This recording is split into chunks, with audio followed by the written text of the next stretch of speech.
வணக்கம் நண்பர்களே, இது உங்கள் வைரவ பழனிசாமி.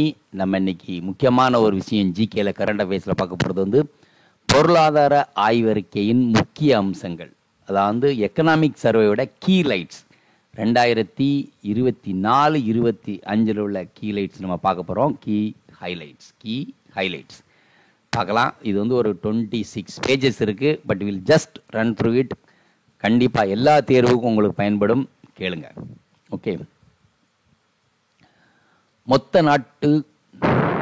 உள்நாட்டு உற்பத்தி மற்றும் தொழில்துறை உற்பத்தியின் வளர்ச்சி விகிதம் 2025-26 நிதியாண்டில் 6.5% முதலாவது முன்கூட்டி மதிப்பீடு, தட் இஸ் அட்வான்ஸ் எஸ்டிமேட் வரும் என்று எதிர்பார்க்கப்படுகிறது.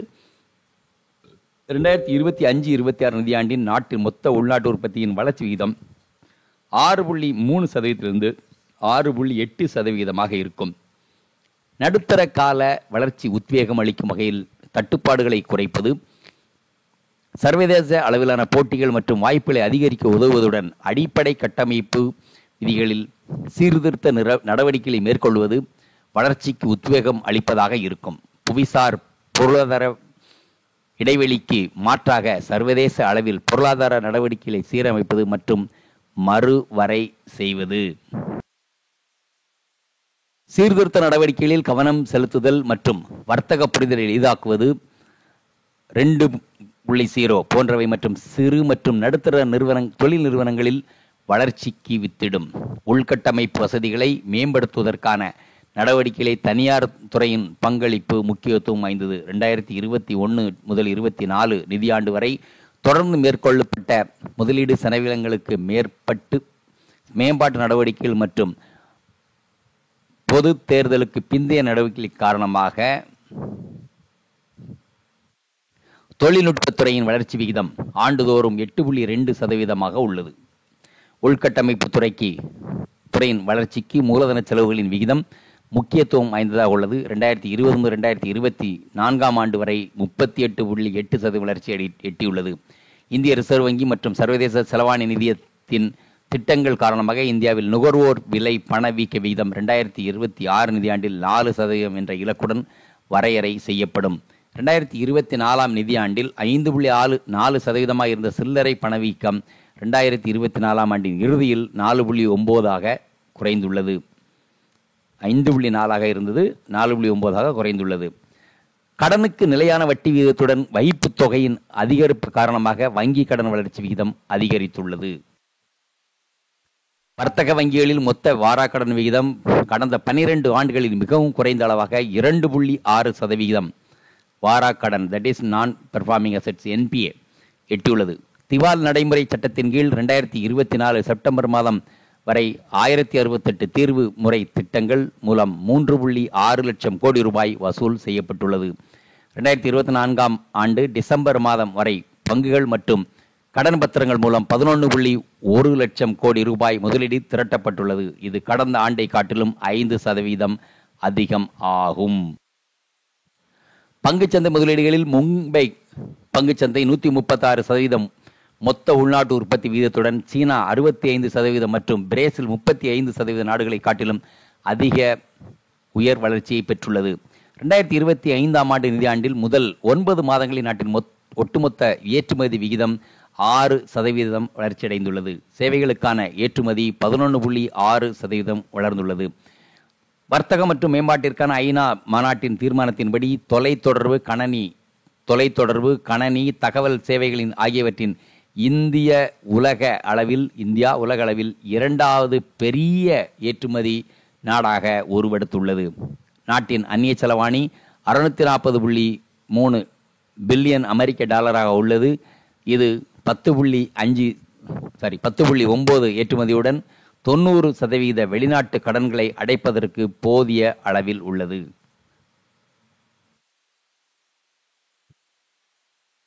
ஆண்டின் தொலைநோக்கு பார்வையுடன் மத்திய அரசு ககன்யான், சந்திரயான் 4 நிலவுக்கு மாதிரி விண்கலம் அனுப்பும் திட்டத்தை செயல்படுத்த உள்ளது.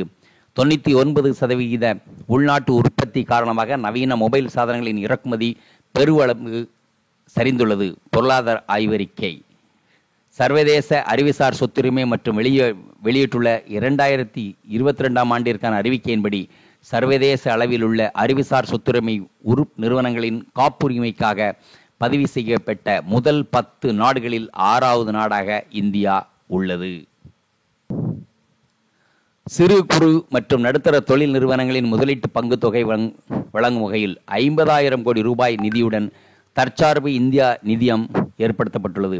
2024 ஆண்டு நிதியாண்டில் 5.7% இருந்த சேவை மற்றும் ஏற்றுமதி 2025 நிதியாண்டில் ஏப்ரல் முதல் நவம்பர் வரையிலான காலகட்டத்தில் 12.5% உயரும். 5.7 12.8%. சுற்றுலாத்துறையின் பங்களிப்பு காரணமாக நாட்டில் மொத்த உற்பத்தி கோவிட்-19 பெருந்தொற்று காலத்திற்கு முந்தைய நிலையான 5% 2023 நிதியாண்டில் எட்டியுள்ளது. வேளாண் மற்றும் அது சார்ந்த துறைகளின் பங்களிப்பு 2024 நிதியாண்டில் தற்போதுள்ள விலைகளின் அடிப்படையில் நாட்டின் மொத்த உள்நாட்டு உற்பத்தியில் 16% ஆகும். காரிஃப் பருவத்தில் உணவு தானியங்களின் உற்பத்தி 1647.05 லட்சம், அதாவது 164 மில்லியன் மெட்ரிக் டன்னாக இருக்கும் என்று எதிர்பார்க்கப்படுகிறது. இது கடந்த ஆண்டை காட்டிலும் 89.37 லட்சம் மெட்ரிக் டன் கூடுதலாகும். மீன்வளத்துறையில் வளர்ச்சி விகிதம் உயர் அளவாக ஒட்டுமொத்த வருடாந்திர வளர்ச்சி விகிதம் 8.7% உள்ளது. கால்நடை துறையின் ஒட்டுமொத்த வருடாந்திர வளர்ச்சி 5.8% ஆகும். புதை படிமற்ற எரிபொருள் ஆதாரங்களிலிருந்து மின்சார உற்பத்திக்காக நிறுவனப்பட்ட உற்பத்தி திறன் 46.8% ஆகும். 2005 ஆண்டு முதல் 2023 ஆண்டு வரை கரியமல வாயுக்களின் வெளியேற்றம் 2.29 டன் அளவிற்கும் கூடுதலாக குறைக்கப்பட்டுள்ளது. 2030 ஆண்டின் சர்வதேச அளவில் 440 மில்லியன் டன் அமெரிக்க டாலர்கள் அளவில் நுகர்வோர் பாதுகாப்பிற்கான வாழ்வாதார நடவடிக்கைகள் மேற்கொள்ளப்படும். சமூக சேவைக்கான செலவினங்களின் ஆண்டு வளர்ச்சி விகிதம் 2021 ஆண்டு முதல் 2025 ஆண்டு வரை 15% பதிவாகியுள்ளது. மத்திய அரசின் சுகாதார செலவினங்கள் 29% 48% அதிகரித்துள்ளது. சுகாதாரத்திற்கான மக்களால் செலவிடப்படும் தொகை 62.6% 39.4% குறைந்துள்ளது. 2017-18 நிதியாண்டில் 6% இருந்த வேலை வாய்ப்பின்மை தன்மை விகிதம் 2023-24 நிதியாண்டில் 3.4% குறைந்துள்ளது. டிஜிட்டல் பொருளாதாரம் மற்றும் புதுப்பிக்கத்தக்க எரிசக்தி துறையின் வளர்ச்சி காரணமாக வேலை வாய்ப்புகள் அதிகரித்துள்ளதுடன் வளர்ச்சியை இந்தியாவிற்கான தொலைநோக்கு பார்வையின் எட்டுவதற்கான முக்கிய கருவியாகவும் திகழ்கிறது. பிரதமரின் தொழில் நிறுவன பயிற்சி திட்டம் வேலைவாய்ப்பு உருவாக்குவதற்கான மாற்று முறையாக உருவெடுத்துள்ளது. செயற்கை நுண்ணறிவு தொழில்நுட்பத்தை கொண்டு வருவதில் உள்ள பெருமளவிலான தடைகளை கடந்து தற்போது கொள்கை வகுப்பாளர்கள் சட்ட விதிகளை வகுப்பதற்கான வாய்ப்புகளை ஏற்படுத்தியுள்ளது. அரசு தனியார் துறை இணைந்து மேற்கொள்ளப்படும் முயற்சிகள் காரணமாக செயற்கை நுண்ணறிவு தொழில்நுட்பம் சார்ந்த மாற்றங்களால் ஏற்படும் எதிர்மறை விளைவுகளை குறைப்பதற்கு உதவிடும். நிதியமைச்சர் திருமதி நிர்மலா சீதாராமன் 2024-25 ஆண்டிற்கான பொருளாதார ஆய்வறிக்கை நாடாளுமன்றத்தில் இன்று தாக்கல் செய்தார். இதன் ஆய்வறிக்கையின் முக்கிய சிறப்பம்சங்கள் நம்ம மேலே பார்த்தலாம் ஹெட்லைன்ஸு. இனிமேல் நம்ம கீழே பார்க்க போகிறது தான் முக்கியமான ஹைலைட்ஸு. ஒவ்வொரு சப்ஜெக்டும் டிஃப்ரெண்டான இது பார்க்க போகிறோம். ஓகே. அண்ட் முதல் இது பொருளாதார நிலை விரைவில் வளர்ச்சிக்கு திரும்புதல். ரைட். நிதியாண்டின் மொத்த உள்நாட்டு உற்பத்தியின் வளர்ச்சி விகிதம் 2025 நிதியாண்டில் 6.4% இருக்கும். ரொம்ப முக்கியம், 6.4% இருக்கும். ஜிடிபி மதிப்பீடு செய்யப்பட்டுள்ளது. முதலாவதாக முன்கூட்டிய தேசிய வருமான அடிப்படையிலான மதிப்பீடு, தட் இஸ் அட்வான்ஸ் எஸ்டிமேட், கடந்த 10 ஆண்டுகளின் சம அளவில் உள்ள வளர்ச்சி விகிதமாகும். மொத்த மதிப்பு கூட்டு வளர்ச்சி விகிதம் 2025-26 நிதியாண்டில் 6.4% இருக்கும் என்று மதிப்பிடப்பட்டுள்ளது. உலக அளவில் சராசரி பொருளாதார வளர்ச்சி 2023 நிதியாண்டில் 3.3% இருந்த நிலையில் அடுத்த 5 ஆண்டுகளின் வளர்ச்சி விகிதம் 3.2% இருக்கும் என்று சர்வதேச செலவாணி நிதியம் மதிப்பீடு செய்துள்ளது.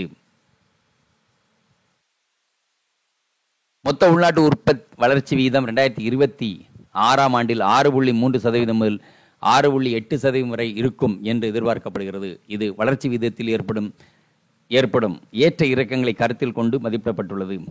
அடிப்படை விலையில் மேற்கொள்ளப்படும் கட்டமைப்பு சீர்திருத்த நடவடிக்கைகள் கட்டுப்பாடுகளை தளர்த்துதல் போன்றவை காரணமாக நடுத்தர கால வளர்ச்சி விகிதம் இந்திய சர்வதேச போட்டிகளில் உத்வேகம் பெறும். புவிசார் அரசியலில் உள்ள பதற்றமான சூழல், நாடுகளுக்கு இடையே நடைபெறும் மோதல்கள், சர்வதேச வர்த்தக கொள்கைகளில் உள்ள இடையூறுகள் தொடர்ந்து உலக அளவிலான பொருளாதார வளர்ச்சிக்கு குறிப்பிடத்தக்க அளவில் சவால்களை உருவாக்கியுள்ளது. 2024 ஆண்டு நிதியாண்டில் 5.4% இருந்த சில்லறை பணவீக்க விகிதம் 2024 நிதியாண்டில் இறுதியில் 4.9% குறைந்துள்ளது. 2021 நிதியாண்டில் 2024 நிதியாண்டு வரை தொடர்ந்து மூலதன செலவினங்கள் மேம்பட்டு வருகிறது. பொது தேர்தலுக்கு பிறகு நாட்டின் மூலதன செலவினங்களின் வளர்ச்சி விகிதம் 2024 ஆண்டு ஜூலை முதல் நவம்பர் வரை ஆண்டுதோறும் 8.4% உள்ளது. உலக அளவில் சேவை ஏற்றுமதியில் அத்துறையில் உள்ள சர்வதேச போட்டிகளை எதிர்கொண்டு 7வது பெரிய நாடாக இந்தியா உருவெடுத்துள்ளது. சர்வீசஸ் எக்ஸ்போர்ட் 2024 ஆண்டு ஏப்ரல் முதல் டிசம்பர் வரையிலான காலத்தை பெட்ரோலியம் மற்றும் செயற்கை கற்கள், நகைகள் அல்லாத பொருட்களின் விகிதம் 9.1% உள்ளது. இது நாட்டின் வணிகப் பொருட்களுக்கான ஏற்றுமதியில் உலகளாவிய சூழலை கடந்து ஏற்பட்டுள்ள மீள்திறனின் பிரதிபலிப்பாக அமைந்துள்ளது. நிதித்துறை மேம்பாடுகள் அடுத்த தலைப்பு. வங்கிகளின் வைப்புத் தொகை அதிகரித்து வருவதற்கான காரணமாக கடன் வழங்கும் நடவடிக்கைகளும் தொடர்ந்து அதிகரித்து வருகிறது. வர்த்தக வங்கிகளின் லாப விகிதம் மேம்பட்டுள்ளது. இது வங்கிகளின் மொத்த வாராக்கடனில் ஏற்பட்டுள்ள சரிவு மற்றும் முதலீடுகள் ஆகியவை காரணமாகும். தொடர்ந்து 2 ஆண்டுகளாக உள்நாட்டு மொத்த உற்பத்தி வளர்ச்சி வீதத்துடன் வங்கி கடன் விகிதமும் அதிகரித்து வருகிறது. மொத்த உள்நாட்டு உற்பத்தி கடன்கள் இடையான இடைவெளி 2023 ஆண்டு நிதியாண்டில் முதல் காலாண்டில் 10.3% எதிர்மறை நிலையிலிருந்து 2025 ஆண்டு நிதியாண்டில் முதல் காலாண்டில் 0.3% எதிர்மறை நிலையாக குறையும் என்று எதிர்பார்க்கப்படுகிறது. வங்கித்துறையில் முதலீடுகளை அதிகரிப்பு மற்றும் வலுவான செயல்திறன் நடவடிக்கைகள் காரணமாக சொத்துக்களின் மதிப்பு மேம்பட்டுள்ளது. வர்த்தக வங்கிகளில் உள்ள மொத்த வாராக்கடன் விகிதம் 12 ஆண்டுகளில் மிகவும் குறைவாக அளவில் 2.6% எட்டியுள்ளது. இது 2024 ஆண்டு செப்டம்பர் மாத இறுதி வரை வழங்கப்பட்ட மொத்த கடன்களின் அடிப்படையில் கணக்கிடப்பட்டதாகும். திவால் நடைமுறை சட்ட விதிகளின் கீழ் 2024 ஆண்டு செப்டம்பர் மாதம் இறுதி வரையிலான மேற்கொள்ளப்பட்ட 1068 தீர்வுகளுக்கான நடைமுறைகளில் 3.6 லட்சம் கோடி ரூபாய் வசூலிக்கப்பட்டுள்ளது. இதில் 161% மூடப்பட்ட நிறுவனங்களின் சொத்துக்களை விற்பதன் மூலமும் 86.1% தொகை சொத்துக்களின் மதிப்புகளின் அடிப்படையில் பெறப்பட்டதாகும். இந்திய பங்குச் சந்தைகள் சிறப்பான செயல்பாடுகள் காரணமாக தேர்தல் சமயத்தில் ஏற்பட்டுள்ள சந்தை நிலைகளின் சவால்களை எதிர்கொண்டு வளர்ச்சி அடைந்து வருகிறது. நாட்டின் ஓய்வூதிய தொகை குறிப்பிடத்தக்க அளவில் வளர்ச்சி அடைந்துள்ளது. 2024 ஆண்டு செப்டம்பர் மாதம் வரை வருடாந்திர அடிப்படையில் மொத்த ஓய்வூதிய சந்தாதாரர்களின் எண்ணிக்கை விகிதம் 16% வளர்ச்சி அடைந்துள்ளது. வெளியுறவுத்துறை 7 அந்நிய நேரடி முதலீடுகளுக்கான உரிமை பெறுவது. உலகளாவிய நிச்சயமற்ற மற்றும் இடையூறுகள் நிறைந்த சூழலில் நாட்டின் வெளியுறவுத்துறை தொடர்ந்து தனது மீள்திறனை வெளிப்படுத்தி வருகிறது. நாட்டின் ஒட்டுமொத்த ஏற்றுமதி சரக்குகள் மற்றும் சேவை சர்வீசஸ் அண்ட் குட்ஸ் 2024 அண்டு 25 நிதியாண்டில் முதல் 9 மாதங்களில் 6% வளர்ச்சியடைந்துள்ளது. வருடாந்திர அடிப்படையில் சேவைத்துறையில் இதே காலகட்டத்தில் 11.6% வளர்ச்சி அடைந்துள்ளது. வர்த்தகம் மற்றும் மேம்பாட்டிற்கான ஐநா மாநாட்டின் அறிக்கையின்படி தொலைத்தொடர்பு சாதனங்கள், கணனிகள் மற்றும் தகவல் தொடர்பான சாதனங்கள் ஆகியவற்றின் உலகளாவிய ஏற்றுமதி சந்தையில் இந்தியா 10.2% உலகின் 2வது பெரிய ஏற்றுமதி நாடாக வலுவான நிலையில் உள்ளது. நாட்டின் நடப்பு கணக்கு பற்றாக்குறை 2024-25 நிதியாண்டில் 2வது காலாண்டில் உள்நாட்டு மொத்த உற்பத்தியில் 1.2% உள்ளது. இது சேவைத் துறையில் அதிகரித்து வரும் வருவாய் இனங்கள் மற்றும் தனிநபர் பரிவர்த்தனைகள் மூலம் கிடைக்கும் வருவாய்களின் காரணமாக இந்த பற்றாக்குறை அளவு குறைந்துள்ளது. மொத்த அந்நிய நேரடி முதலீடு 2023-24 நிதியாண்டில் மொத்தம் 8 மாதங்களில் 42.2 பில்லியன் அமெரிக்க டாலர் என்ற அளவிலிருந்து 2024-25 ஆண்டில் இதே காலகட்டத்தில் 55.6 பில்லியன் அமெரிக்க டாலராக அதிகரித்துள்ளது. இது வருடாந்திர அடிப்படையில் 17.9% உள்ளது. நாட்டின் அந்நிய செலவாணி கையிருப்பு 2023-24 நிதியாண்டில் டிசம்பர் மாத இறுதியில் 640.3 பில்லியன் அமெரிக்க டாலராக உள்ளது. இது இறக்குமதி மீதான செலுத்தப்பட வேண்டிய தொகையில் 10.9%, வெளிநாட்டு கடன்களின் 90% கொண்டிருக்கும். நாட்டின் வெளிநாட்டு கடன் கடந்த 5 ஆண்டுகளாக நிலையான நிலையில் உள்ளது. ஸ்டாட்டிக் 2023-24 நிதியாண்டில் செப்டம்பர் மாத இறுதியில் நாட்டின் வெளிநாட்டு கடன் தொகை உள்நாட்டு மொத்த உற்பத்தியின் 19.4% உள்ளது. விலைவாசி மற்றும் பணவீக்கம் மாறிவரும் தன்மை குறித்து புரிந்து கொள்ளுதல். சர்வதேச செலவாணி நிதியத்தின் அறிக்கையின்படி 2022 நிதியாண்டில் 8.7% உச்சத்திலிருந்த பணவீக்க விகிதம் 2024 நிதியாண்டில் 5.7% மிதமான நிலையில் உள்ளது. நாட்டின் சில்லறை பணவிகிதம் 2023-24 நிதியாண்டில் 5.4% இந்த நிலையிலிருந்து 2024-25 நிதியாண்டில் ஏப்ரல் முதல் டிசம்பர் வரை 4.9% குறைந்துள்ளது.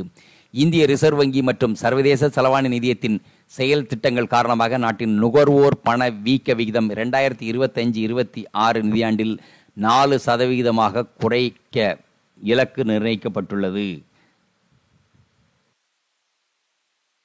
பருவநிலையை தாங்கி வளரக்கூடிய பயிர் வகைகளை மேம்படுத்துவது, வேளாண் நடைமுறைகளை மேம்படுத்துவது போன்ற செயல்பாடுகள் மோசமான வானிலை நிகழ்வுகளை தாங்கி வளரும் உதவிடும். இது வேளாண் விளைபொருட்களுக்கான விலையை நீண்ட கால அடிப்படையில் நிலைத்து நிற்க உதவிடும். நடுத்தர கால கண்ணோட்டம், வளர்ச்சிக்கான கட்டுப்பாடுகள். நாட்டின் பொருளாதாரம் முன்னெப்போதும் இல்லாத அளவு வகையில் பொருளாதார சவால்கள் மற்றும் வாய்ப்புகளை பிரதிபலிக்கும் வகையில் மாற்றங்களை கொண்டுள்ளது. புவிசார் பொருளாதார இடைவெளியை குறைக்கும் வகையில் பொருளாதார செயல்பாடுகளை சீரமைக்கும் பணிகள் உலகளாகிய நடைமுறைக்கு ஏற்ப மாற்றியமைக்கப்பட்டு வருகிறது. 2047 ஆண்டின் வளர்ச்சியடைந்த இந்தியாவிற்கான தொலைநோக்கு பார்வையிடும் எட்டும் வகையில் நாட்டின் பொருளாதார வளர்ச்சி விகிதம் நுகர்வோர் விலை குறியீடு அடிப்படையில் 8% வளர்ச்சியை அடைய வேண்டியுள்ளது. இது 10 அல்லது 20 ஆண்டுகளின் சராசரி வளர்ச்சி விகிதத்தை கொண்டுள்ளது. நடுத்தர கால வளர்ச்சிக்கான கண்ணோட்டத்தின் அடிப்படையில் சர்வதேச அளவிலான புதிய நடைமுறைகள் குறித்து நாடு பரிசீலித்து வருகிறது. சீனாவின் உற்பத்தி சார்ந்த நடவடிக்கைகள் மற்றும் எரிசக்தி மாற்றத்திற்கான நடவடிக்கைகளை சார்ந்திராத நிலையை அடைய உதவிடும். உள்நாட்டு பொருளாதார வளர்ச்சியை விரும்புபவர்களுக்கான உத்வேகம் அளிக்கும் வகையில் முறைப்படியான கட்டுப்பாடுகளை தளர்த்தும் நடவடிக்கைகளில் மத்திய அரசு கவனம் செலுத்தி வருகிறது. சட்டபூர்வமான பொருளாதார நடவடிக்கைகளை மேற்கொள்ளும் வகையில் தனிநபர் மற்றும் நிறுவனங்களுக்கான அதிகாரம் அளிப்பதற்கான நடவடிக்கைகளும் இதில் அடங்கும்.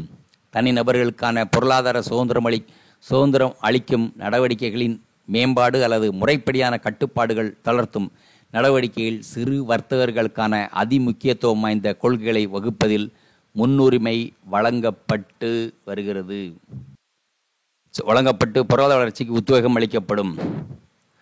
வர்த்தகம் புரிதலை எளிதாக்குவது 2 திட்டத்தின் சீர்திருத்த நடவடிக்கைகள் மற்றும் பொருளாதார கொள்கைகள் மூலம் முறைப்படியான கட்டுப்பாடுகளை தளர்த்தும் நடவடிக்கைகளில் கவனம் செலுத்துவதன் மூலம் நிலையான வளர்ச்சியை அடைவது. நாட்டின் சிறு மற்றும் நடுத்தர தொழில்துறை வளர்ச்சிக்கு இது உதவிடும். அடுத்த கட்ட நடவடிக்கையாக மாநிலங்கள் தொழில்துறைக்கான நிலைத்தன்மை மற்றும் கட்டுப்பாடுகளை தளர்த்துவதற்கான நடவடிக்கைகளை மேற்கொள்வதுடன் அதனை அமுல்படுத்துவதில் சட்ட பாதுகாப்பை ஏற்படுத்துவது, கட்டண குறைப்பு, இடையூறு அடிப்படையிலான கட்டுப்பாடுகளுக்கான நடைமுறைகளை தளர்த்துவது ஆகியவற்றில் போதிய கவனம் செலுத்தப்படும். முதலீடு மற்றும் உட்கட்டமைப்பு.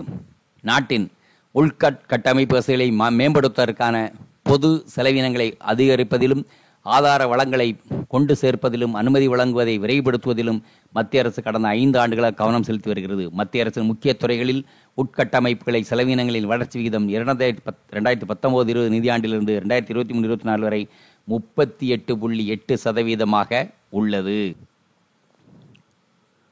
ரயில் போக்குவரத்துக்கான இணைப்புகளை மேம்படுத்தும் திட்டத்தின் கீழ் 2031 கிலோமீட்டர் தொலைவிலான ரயில் கட்டமைப்புகள் 2024 ஆண்டு ஏப்ரல் முதல் நவம்பர் மாதம் வரையிலான காலகட்டத்தில் ஏற்படுத்தப்பட்டுள்ளது. 2024 ஆண்டு ஏப்ரல் முதல் அக்டோபர் வரை மாதங்களுக்கான இடையே 17 புதிய வந்தே பாரத் ரயில்கள் அறிமுகப்படுத்தப்பட்டுள்ளன. படுத்தப்பட்டுள்ளன. சாலை கட்டமைப்பு வசதிகளை மேம்படுத்தும் திட்டத்தின் கீழ் 2023-24 நிதியாண்டில் ஏப்ரல் முதல் டிசம்பர் வரை 5853 கிலோமீட்டர் தொலைவிலான தேசிய நெடுஞ்சாலைகள் அமைக்கப்பட்டுள்ளன. தேசிய தொழில்முறை வழித்தட மேம்பாட்டு திட்டத்தின் கீழ் முதல் கட்டமாக பல்வேறு துறைகளுக்கான பயன்பாட்டுகளுக்கென மொத்தம் 383 நிலங்களில் 3788 ஏக்கர் பரப்பளவு நிலங்கள் தொழில்துறை பயன்பாட்டிற்காக ஒதுக்கீடு செய்யப்பட்டுள்ளது. முக்கிய துறைமுகங்கள் சரக்கு பெட்டகங்களை கையாளுவதற்கான சராசரி நேரத்தை செயல்படுத்துவதற்கான திறன் மேம்பாட்டு நடவடிக்கைகள் மூலம் 2023-24 நிதியாண்டில் இருந்த 48.1 மணி நேரத்திலிருந்து 2024-25 நிதியாண்டில் ஏப்ரல் நவம்பரில் 30.3 மணி நேரமாக குறைக்கப்பட்டுள்ளது. இது துறைமுகங்களின் இணைப்புகள் காரணமாக குறிப்பிடத்தக்க வகையில் மேம்பட்டுள்ளது.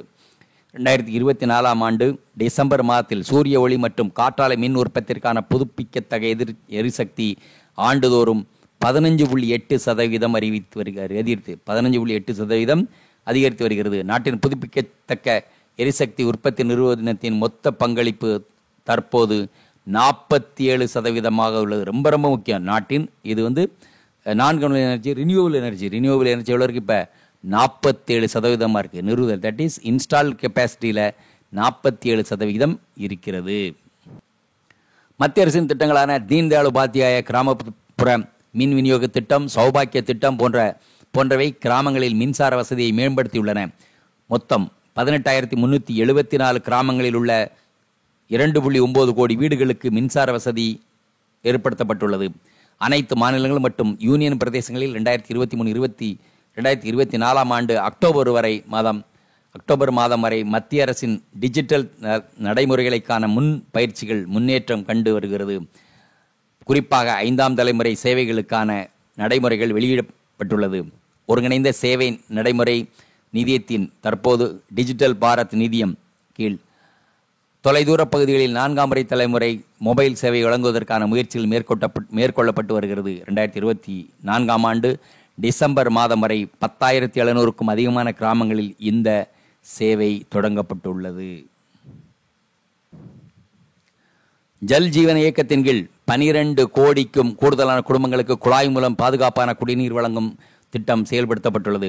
கிராமப்புற தூய்மை இந்தியா திட்டத்தின் கீழ் 2ஆம் கட்ட பணிகளின் கீழ் 2024 ஆண்டு ஏப்ரல் முதல் நவம்பர் வரை 1.92 லட்சம் கிராமங்களில் திறந்தவெளி கழிப்பிடம் இல்லாத நிலை ஏற்படுத்தப்பட்டுள்ளது.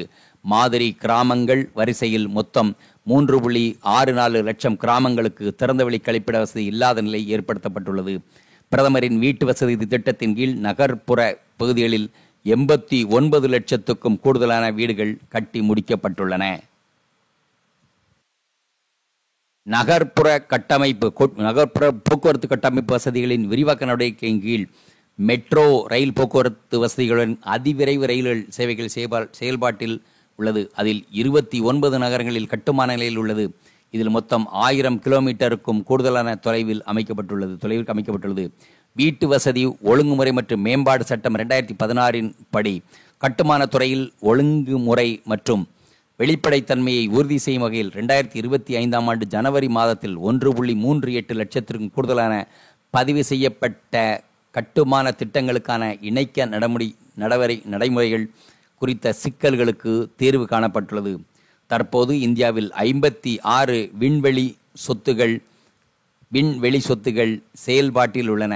இது மத்திய அரசின் விண்வெளித்துறை தொடர்பான 2047க்கான தொலைநோக்கு பார்வையை உள்ளடக்கிய வகையில் லட்சிய திட்டத்திற்கான ககன்யான் மற்றும் சந்திரயான் 4 நிலவு சென்று திரும்பும் மாதிரி விண்கல திட்டத்தை செயல்படுத்த உள்ளது. உட்கட்டமைப்பு வசதிகளை மேம்படுத்துவதில் பொதுத்துறை நிறுவனங்களில் முதலீடுகள் போதுமான அளவில் இல்லாத நிலையில் தனியார் துறைகளின் பங்களிப்புடன் அதற்கான இடைவெளியை குறைப்பதற்கான முக்கிய நடவடிக்கைகள் மேற்கொள்ளப்படுகின்றன. உட்கட்டமைப்பு வசதிகளை மேம்படுத்துவதில் தனியார் துறையை பங்கேற்க செய்யும் வகையில் தேசிய உட்கட்டமைப்பு மற்றும் தேசிய பண கொள்கைகளுக்கான நடைமுறைகளை மத்திய அரசு உருவாக்கியுள்ளது.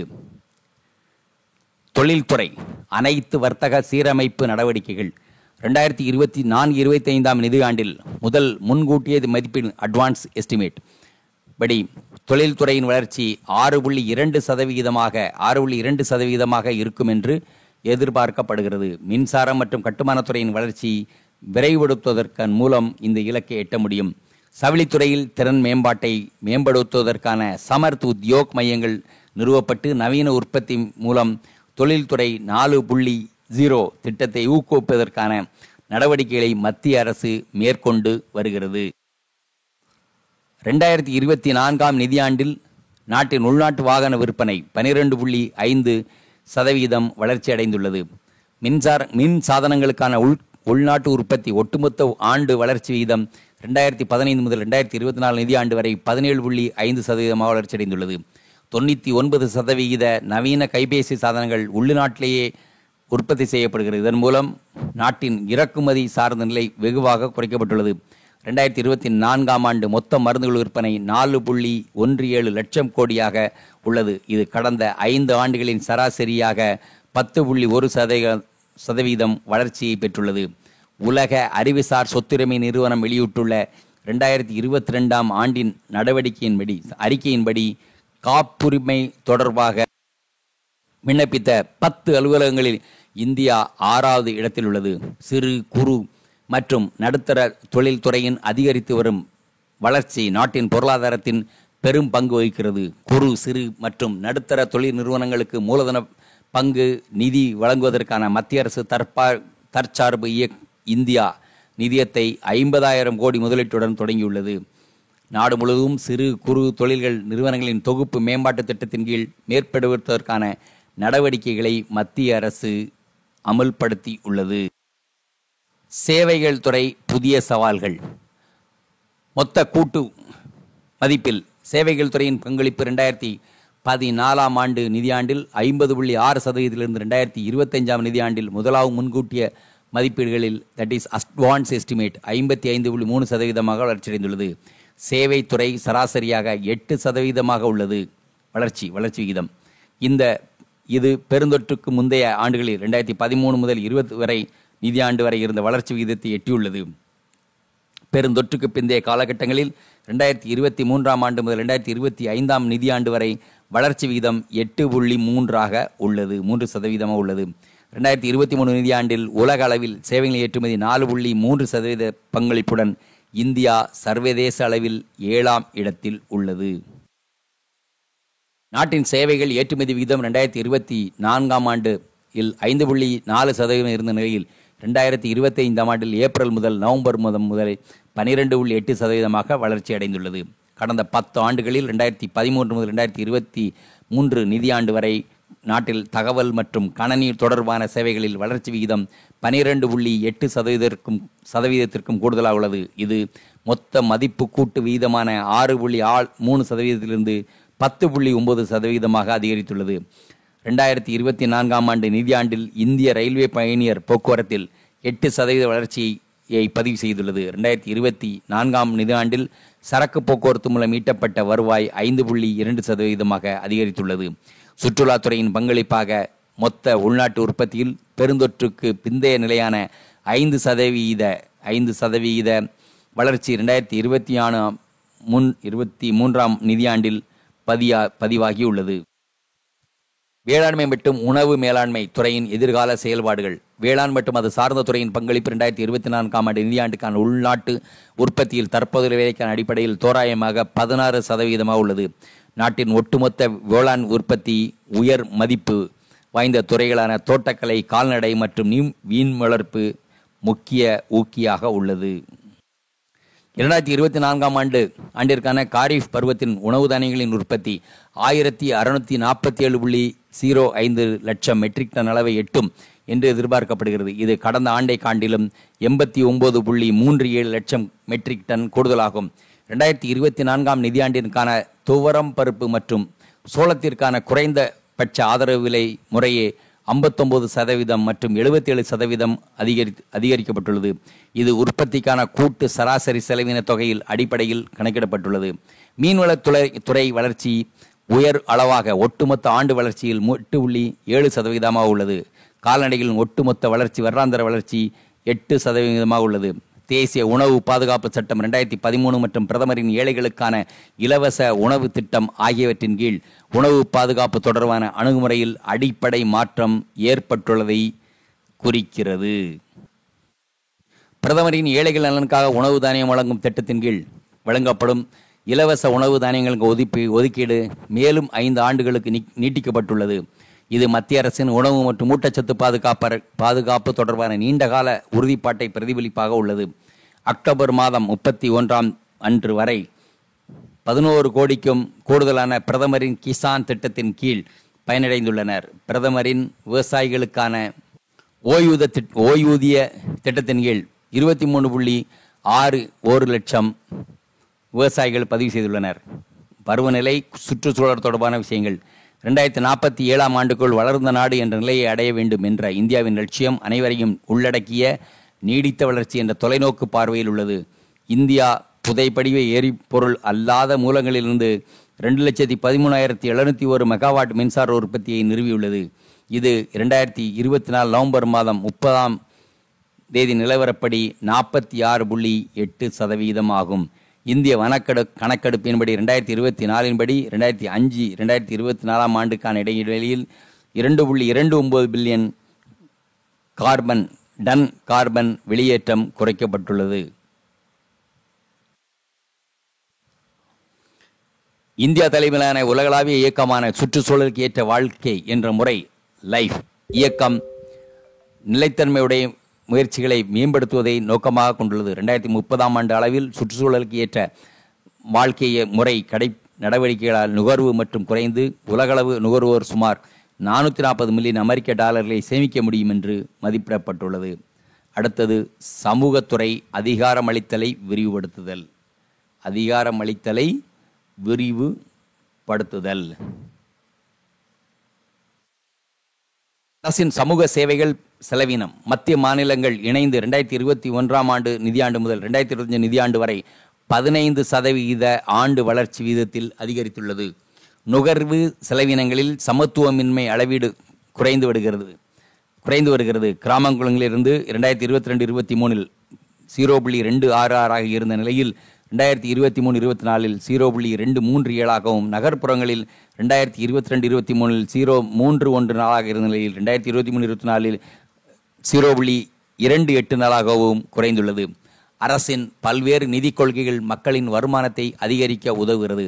அரசின் சுகாதார செலவு 29% 48% அதிகரித்துள்ளது. மொத்த சுகாதார செலவினங்கள் மக்களின் சொந்த செலவு 62.6% 39.4% குறைந்துள்ளது. குடும்பங்களின் நிதி சிக்கல்களை குறைத்துள்ளது. ஆயுஷ்மான் பாரத் பிரதமரின் மக்கள் ஆரோக்கிய திட்டம் சுகாதார செலவினில் குறிப்பிடத்தக்க குறைப்பு வழி வகுத்துள்ளது. இதன் மூலம் 1.2 லட்சம் கோடிக்கு மேல் சேமிக்கப்பட்டுள்ளது. கிராம பஞ்சாயத்து மாவட்டங்களில் வரவு செலவு திட்டங்கள் நிலையான வளர்ச்சி இலக்குகளை உறுதி செய்கின்றன. நிலையான வளர்ச்சி இலக்குகளை உள்ளூர் மயமாக்கல் மூலம் உத்தி மேற்கொள்ளப்பட்டுள்ளது. அடுத்த தலைப்பு வேலைவாய்ப்பு மற்றும் திறன் மேம்பாடு தற்போதுள்ள முன்னுரிமைகள். வேலைவாய்ப்பு மற்றும் திறன் மேம்பாடு தற்போதுள்ள முன்னுரிமைகள். ஓகே, பார்த்துருவோம். இந்திய தொழிலாளர் சந்தை குறியீடு 2017-18 ஜூன் 6% 2023-24 ஜூலை காலகட்டத்தில் 3.2% வேலைவாய்ப்பின்மை குறைந்துள்ளது. இந்திய தொழிலாளர் சந்தை குறியீடுகளின் முன்னேற்றம் ஏற்பட்டுள்ளது. 10 முதல் 24 வயதுக்குட்ட பிரிவினரில் 26% மக்கள் தொகையுடன் இந்தியா தனித்துவமான மக்கள் தொகையுடன் வாய்ப்புடன் திகழ்கிறது. இந்த வகையில் உலகளவில் இளம் நாடுகளில் ஒன்றாக திகழ்கிறது.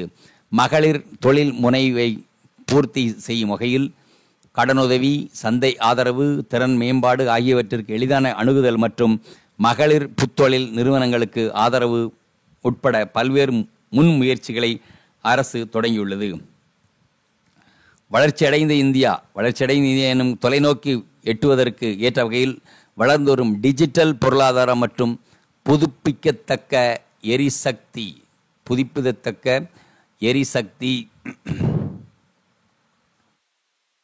துறைகள் வேலை உருவாக்கத்திற்கான வாய்ப்புகளை வழங்கி வருகிறது. செயற்கை நுண்ணறிவு தொழில்நுட்ப அடிப்படையிலான உருவாக்கம், டிஜிட்டல் மயமாக்கம், தானியங்கி தொழில் மயமாக்கம் போன்ற உலகளாவிய போக்குகளுடன் திறன் மிகுந்த சூழல் அமைப்பை வேகமாக அரசு நடத்தி வருகிறது. வேலைவாய்ப்பை ஊக்குவித்தல், சுய வேலைவாய்ப்பை அதிகரித்தல், தொழிலாளர் நலனை மேம்படுத்தல் போன்ற நடவடிக்கைகளை அரசு செயல்படுத்தி உள்ளது. அண்மையில் தொடங்கப்பட்ட பிரதமரின் உள்ளக பயிற்சி திட்டம் வேலை உருவாக்குவதற்கான உருமாற்றம் உந்து சக்தியாக உருவெடுத்து வருகிறது. இபிஎஃப்ஓ அமைப்பின் கீழ் நிகர உறுப்பினர்கள் சேர்க்கை கடந்த 6 ஆண்டுகளில் 2 மடங்காக உயர்ந்துள்ளது. இது முறைப்படியான வேலைவாய்ப்பில் ஆரோக்கியமான வளர்ச்சிக்கு அறிகுறியாகும். செயற்கை நுண்ணறிவு ஆர்டிஃபிஷியல் இன்டெலிஜென்ஸ் சகாப்தத்தில் தொழிலாளர்கள் நெருக்கடியா கிரியா ஊக்கியா. பொருளாதார ரீதியில் மதிப்புமிக்க பணி தானியங்கியாக இருப்பது பற்றி புதிய சகாப்தத்தில் செயற்கை நுண்ணறிவை உருவாக்குவோர் உறுதியளித்துள்ளனர். சுகாதார கவனிப்பு, ஆராய்ச்சி, குற்றவியல், நீதி, கல்வி, வணிகம், நிதி சேவைகள் உள்ளிட்ட பல்வேறு துறைகளில் முக்கியமான முடிவெடுப்பதில் செயற்கை நுண்ணறிவு மனிதர்களின் செயல்பாட்டை விஞ்சும் என்று எதிர்பார்க்கப்படுகிறது. நம்பகத்தன்மை, ஆதார வளாகத்தில் திறனின்மை, அடிப்படை கட்டமைப்பு குறைபாடுகள் ஆகியவற்றில் காணப்படும் குறைகள் பெரும் எண்ணிக்கையிலான செயற்கை நுண்ணறிவு பயன்பாட்டு தடைகளாக இருந்து வருகின்றன. இந்த சவால்களை செயற்கை நுண்ணறிவின் பரிசோதனையோடு தன்மையோடு கொள்கை உருவாக்குவோர் செயல்படுவதற்கான சாளரத்தை திறக்கிறது. தென் ஃபைனலி நல்வாய்ப்பாக செயற்கை நுண்ணறிவு அதன் அடிப்படையில் உள்ள நிலையில் இருப்பதால் அதன் அடிப்படைகளை வலுப்படுத்தவும் தேசிய அளவில் நிறுவன பொறுப்பை திரட்டவும் போதிய அளவு நேரத்தை இந்தியா பெற்றுள்ளது. இளைய செயல்மிக்க தொழில்மிக்க திறன் உள்ள மக்கள் தொகையை இந்தியா கொண்டிருப்பதால் அவர்களின் பணி மற்றும் உற்பத்தி திறனுக்கு செயற்கை நுண்ணறிவு பயன்படுத்தப்படும் அளவுக்கு தொழிலாளர்கள் சக்தியாக உருவாக்க முடியும். ரைட். அதிகரிக்கப்பட்ட செயற்கை நுண்ணறிவு என்பதை மையப்படுத்தியதற்காக எதிர்காலம் இருக்கும் என்பதால் மனிதர்கள் மற்றும் எந்திர திறன்கள் பாணியில் ஒருங்கிணைக்கப்படும். இது இந்த அணுகுமுறை மனித ஆற்றலை விரிவுபடுத்துவதையும் மக்கள் செயல்படுத்தும் திறன் மேம்படுவதையும் நோக்கமாக கொண்டிருக்கும். இறுதியில் இது ஒட்டுமொத்த சமூகத்திற்கும் பயனளிக்கும். அரசு, தனியார் துறை, கல்வியாளர்கள் இடையிடையான கூட்டு முயற்சி செயற்கை நுண்ணறிவில் இயக்கப்படும் சமூக முயற்சிகளுக்கு எதிர்மறை விளைவுகளை குறைப்பதற்கு முக்கியமானது அமையும். ரைட். 20 நிமிஷத்தில் படித்து முடிக்க நினச்சோம். 37 நிமிஷம் ஆச்சு. ஸோ முடிஞ்சால் நம்ம இங்கிலீஷ் மீடியம் கேள்விகளையும் இந்த ஸ்கிரிப்ட் படிக்கலான்னு பார்க்குறோம். So thank you very much. Tamil வழி மாணவர்களுக்கு நிச்சயமாக உதவும் என்று நாங்கள் நம்புகிறோம். மிக்க நன்றி. தேங்க்யூ. வீடியோ உங்களுக்கு பிடிச்சிருந்தா லைக் பண்ணுங்க, ஷேர் பண்ணுங்க, சப்ஸ்கிரைப் பண்ணுங்க, கமெண்ட் பண்ணுங்க, பெல் ஐக்கன் பிரஸ் பண்ண மறந்து போயிடாதீங்க. அப்பதான் நாங்கள் போஸ்ட் பண்ற வீடியோவோட நோட்டிஃபிகேஷன்